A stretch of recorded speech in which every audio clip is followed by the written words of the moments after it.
प्रधानमंत्री की कीमत कितनी है। मेरे कहने का मतलब प्रधानमंत्री एक आम इंसान है। आम से खास बनाने का जो कार्यक्रम है वो जनता ने ही किया है।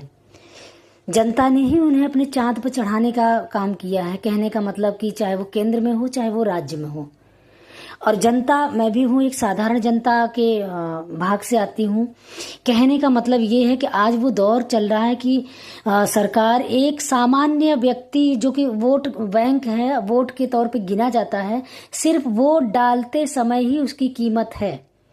उसके बाद चाहे वो कितना पीड़ित है, चाहे वो पीड़ा सुनाने जाए या ना जाए, उसका कोई सुनने वाला नहीं है, ना ही कोई माध्यम है। माध्यम से मतलब ये है कि अगर एक सामान्य आदमी ये चाहे कि मैं अपनी पीड़ा सरलता से प्रधानमंत्री या मंत्री तक पहुंचा दूं और ये पीड़ा मेरी सुनी जाए, तो ये संभव नहीं है आज के दौर में। हेलो दोस्तों, स्वागत है आपका मेरे चैनल दुनिया संसार में। मैंने अपने चैनल का ही नाम दुनिया संसार रखा है। मैं पढ़ाने का काम करती हूँ, बट यहाँ कोई टीचिंग का काम नहीं। जो मुझे संसार में दिखता है वो थोड़ा पीड़ादायक होता है, वही लेकर आती हूँ और आगे मैं अपना और विचार बढ़ा रही हूँ। अगर सहमत हो तो जरा गौर करो कि अगर ये शिक्षा मतलब कि कोई कर्ज लेकर, कोई कुछ बेच कर, कोई कमा कर किस तरह से अपने बच्चों को, और कहते हैं धन आ जाएगा, लेकिन दिमाग कहाँ से आएगा। जो बच्चे हैं आज वो दिमाग लगा कर किसी तरह वो पढ़ाई करते हैं।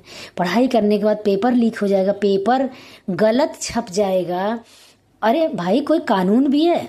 चलो वो क्या कहते हैं, जेई का तो पेपर ही लीक हो गया। अब कितने बच्चे मतलब क्या कर लिए, इसका कोई दर्द ही नहीं है। इधर यूपी में एक टीजीटी हुआ था, उसका 29 क्वेश्चन गलत है। 29 क्वेश्चन मायने रखता, कोर्ट ने भी माना और आयोग ने भी माना। तो 29 क्वेश्चन बनाने वाला क्या नशे में था, या वो पागल था, या उसकी नियुक्ति किस आधार पे की जाती है।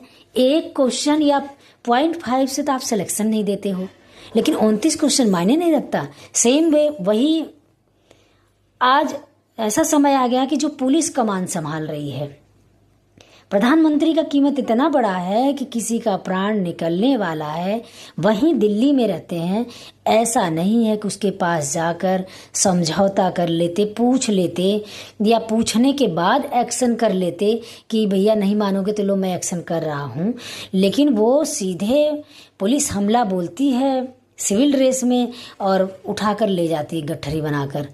और दूसरा पॉइंट ये है कि बिहार में देखिए जो भरत तिवारी है, मतलब कि जो नेता है, वो 14 करोड़ या कितने करोड़ खा गए। चारा घोटाला कितना हो गया को, मतलब होता क्या है। जनता जनता है, जनता सिर्फ वोट के लिए बनी है। वो वोट देगी और जो वोट पाएंगे वो ही सिरोधार्य हो जाएंगे, वही बस सर्वे सर्वा हो जाएंगे।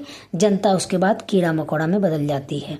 ठीक है, कीमत कीड़ा मकोड़ा से ज़्यादा मुझे तो नहीं लगता कि होगा, क्योंकि बिहार में ही देख लीजिए आप कि सीधे सीधे पुलिस अपने मन से सरेंडर करने के बाद 4 जने के सामने आराम से सरेंडर करने के बाद उसे गोली से भून देती है। और करता क्या था वो कि जहाँ बिजली पानी और जहाँ जो भी बनाना होता था उसका पैसा लेकर सरकार खा लेती थी, उसी को उंगली उठा देता था। इससे ज़्यादा तो मुझे नहीं लगता कि गुनाह होता होगा। तो जो ये आज शिक्षा के लिए अनशन पे थे, तो शिक्षा की बदहाली है नहीं क्या। इंग्लिश मीडियम स्कूल, फलाना मीडियम स्कूल, सरकारी स्कूलों में अगर प्रॉपर टीचर भरा जाए तो देश में युवा इतने हैं कि वो बेरोजगार नहीं बचेंगे। और हर डिपार्ट में, हर पार्ट में टीचर भरा जाए, हर सेक्शन में जो कमियां हैं पूरी की जाए, वो वैसे अरे वीआईपी पना से सरकार ही नहीं हट रही है तो स्कूलों को क्या देगी। धीरे धीरे स्कूल को खा रहे हैं, ख़त्म कर रहे हैं, किसी को दिखाई नहीं आ रहा। हम धीरे धीरे सरकार को बस मान रहे हैं। जागिए, अपने हक के लिए जागिए, नहीं तो हम ऐसे ही पेपर दे दे के नपुंसक बनते जा रहे हैं। दिमाग से भी नपुंसक होते जा रहे हैं और दिल से भी। तो इस बात को जरा गौर से समझिए, क्या दौर आया है। या तो आवाज़ उठाइए या तो बिल्कुल वोट देना बंद करिए, वो चाहे कोई भी सरकार हो, क्योंकि जिसकी बारी आती है, एक बार ऐसा दौर आना चाहिए जो सिर्फ चुनाव हो और एक भी व्यक्ति वोट ना दे। ठीक है, मेरी बातों से सहमत हो प्लीज़ कमेंट करना ना भूलें। चैनल को लाइक करें, सब्सक्राइब करें। इस बात को अगर हो सके तो सब तक शेयर करिए, क्योंकि जनहित में मैंने बोला है। अगर आपको लग रहा है तो, और मैं क्या कहूँ, मुझे कुछ कहा नहीं जा रहा। जय हिंद।